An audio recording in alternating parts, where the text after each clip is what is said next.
ಇವತ್ತು ಶಿವಯೋಗಿ ಅಜ್ಞಾನ ಪತ್ರಿಕೆ ಶ್ರೀಯುತ ಜಾಕ್ಸನ್ ಗೋಡಿ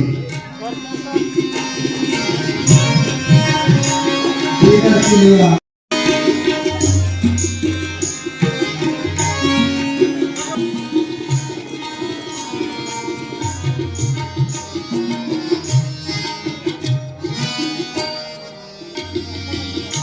ಧನ್ಯವಾದಗಳನ್ನು ಸಮರ್ಪಣೆ ಮಾಡ್ತಾ ಇದ್ದೀನಿ.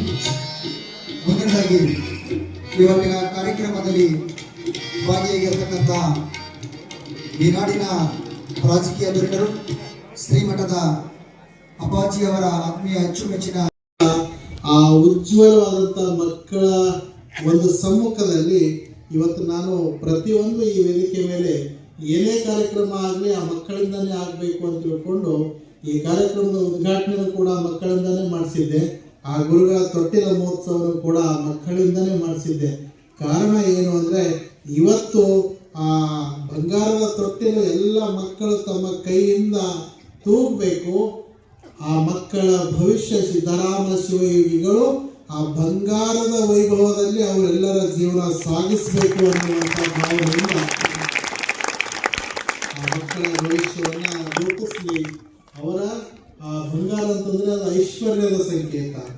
ಅಂದರೆ ಆ ಮಕ್ಕಳಿಗೆ ಶ್ರೀಮಠದಿಂದ ಜ್ಞಾನದ ಮುಖಾಂತರ ಒಂದು ಐಶ್ವರ್ಯ ಪ್ರಾಪ್ತಿ ಆಗಲಿ ಅನ್ನುವಂಥ ವಿಚಾರವನ್ನು ಇಟ್ಕೊಂಡು ಇವತ್ತು ಆ ಮಕ್ಕಳ ಸಮ್ಮುಖದಲ್ಲಿ ಈ ಕಾರ್ಯಕ್ರಮವನ್ನು ಆಚರಣೆ ಆಯಿತು. ಪೂಜ್ಯ ಗುರುಗಳ ಬಗ್ಗೆ ಹೇಳಬೇಕು ಅಂತಂದರೆ ಅದು ಬಹಳ ಉಪಮಾತೀತರು ಉಪಮಿಸಬಲ್ಲರು ಅಂತ ಕರೀತಾರೆ. ಕಾರಣ ಏನು ಅಂದರೆ ಸೂರ್ಯನಿಗೆ ಹೋಲಿಕೆ ಮಾಡಲಿಕ್ಕೆ ಇನ್ನೊಬ್ಬ ಸೂರ್ಯ ಇಲ್ಲ, ಹಿಮಾಲಯ ಪರ್ವತಕ್ಕೆ ಹೋಲಿಕೆ ಮಾಡಲಿಕ್ಕೆ ಇನ್ನೊಂದು ಹಿಮಾಲಯ ಪರ್ವತ ಇಲ್ಲ, ಚಂದ್ರಗೆ ಹೋಲಿಕೆ ಮಾಡಲಿಕ್ಕೆ ಇನ್ನೊಬ್ಬ ಚಂದ್ರ ಇಲ್ಲ. ಸೂರ್ಯ ಸೂರ್ಯನೇ, ಹಿಮಾಲಯ ಹಿಮಾಲಯನೇ. ಹಾಗೆ ಸಿದ್ದರಾಮ ಶಿವಯೋಗಿಗಳು ಸಿದ್ದರಾಮ ಶಿವಯೋಗಿಗಳೇ, ಇನ್ನೊಬ್ಬರು ಅವರಿಗೆ ಹೋಲಿಕೆ ಮಾಡುವಂಥ ವ್ಯಕ್ತಿತ್ವ ಈ ಭೂಮಿಯಲ್ಲಿ. ಬಹಳ ಸಂತೋಷದಿಂದ ಸಂಭ್ರಮದಿಂದ ನಾವೆಲ್ಲರೂ ಸೇರಿ ಅವರನ್ನು ನೆನೆಸ್ಕೊತಾ ಇದ್ದೀವಿ, ಅವರ ಆಶೀರ್ವಾದವನ್ನು ಪಡಿತಾ ಇದ್ದೀವಿ. ಸಿದ್ದರಾಮ ಶಿವಯೋಗಿಗಳು ನನ್ನ ಅರ್ಥದಲ್ಲಿ ಒಬ್ಬ ಪವಾಡ ಪುರುಷರಾಗಿದ್ದರು. ನಾನು ಕೂಡ ಮೂಢನಂಬಿಕೆಗೆ ಒಪ್ಪೋದಿಲ್ಲ. ಆದರೂ ನನ್ನ ಕಣ್ಣೆದುರಿಗೆ ನಡೆದಂಥ ಒಂದು ಪವಾಡ ತಮಗೆ ಬಿಚ್ಚಿ ಹೇಳಬೇಕಾಗ್ತದೆ. ಶ್ರೀಮಾನ್ ಈಗ ಮುಖ್ಯಮಂತ್ರಿಗಳಾದಂಥ ಸಿದ್ದರಾಮಯ್ಯನವರು ಆಳಂದಕ್ಕೆ ಬೇರೆ ಕಾರ್ಯಕ್ರಮಕ್ಕೆ ಬಂದಿದ್ದರು. ಅವತ್ತು ನಾನು ಕೌಲಿಗೆಯಲ್ಲಿ ಒಂದು ಕಾರ್ಯಕ್ರಮ ಇಟ್ಕೊಂಡಿದ್ದೆ. ಆ ಕೌಲಿಗೆ ಹೋಗಬೇಕಾಗಿದ್ರೆ ಅವತ್ತು ದಸರಾ ಹಬ್ಬ. ಬನ್ನಿ ಮುರಿದು ಬಂದು ಜನ ಕೂತಿದ್ರು. ಇದೇ ದೇವಸ್ಥಾನ ಎದುರುಗಡೆ ಪೂಜ್ಯ ಅಪ್ಪಾಜಿಯವರು ಕೂತಿದ್ರು. ಸಿದ್ದರಾಮಯ್ಯನವರಿಗೆ ಅವ್ರಿಗೂ ಪರಿಚಯನೇ ಇಲ್ಲ. ನಾನು ಬಂದು ಅವ್ರ ಜೊತೆಗೆ ದರ್ಶನವನ್ನು ಮಾಡ್ತೀವಿ.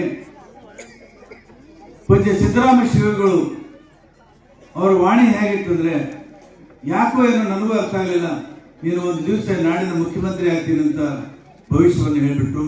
ಇವತ್ತು ಅವರು ನಾಡಿನ ಮುಖ್ಯಮಂತ್ರಿ ಆದರು. ಇದು ನನ್ನ ಕಣ್ಣಲ್ಲಿ ನಡೆದಂಥ ಒಂದು ಪವಾಡ. ಈ ಥರ ಅಂತ ಸಾವಿರಾರು ಪವಾಡಗಳಿದ್ದಾವೆ. ಅಂಥ ಪವಾಡ ಪುರುಷರು ಈ ನಾಡಿನಲ್ಲಿ ಅಷ್ಟೆಲ್ಲ ಈ ದೇಶದಲ್ಲಿ ಅನೇಕ ಭಕ್ತರನ್ನು ಹೊಂದಿ ದೊಡ್ಡ ಸಂಪತ್ತನ್ನು ಸಾಧಿಸಿದ್ದಾರೆ. ಆ ಮಠದ ನೇತೃತ್ವ ವಹಿಸಿದಂಥ ಪರಮ ಪೂಜ್ಯ ಮುರುಘರಾಜೇಂದ್ರ ಸ್ವಾಮೀಜಿಯವರು ಇವತ್ತು ಮಕ್ಕಳಿಗೆ ಶಿಕ್ಷಣ ನೀಡುವಂತಹ ವಸತಿ ಶಾಲೆಯನ್ನು ಕಟ್ಟಿಸಿ ಒಂದು ಆದರ್ಶವಾದಂಥ ಶಿಕ್ಷಣ ಸಂಸ್ಥೆಯನ್ನು ಕಟ್ತಾ ಇದ್ದಾರೆ. ಇವತ್ತು ಇಂಡಿ ಶಾಸಕರಾದ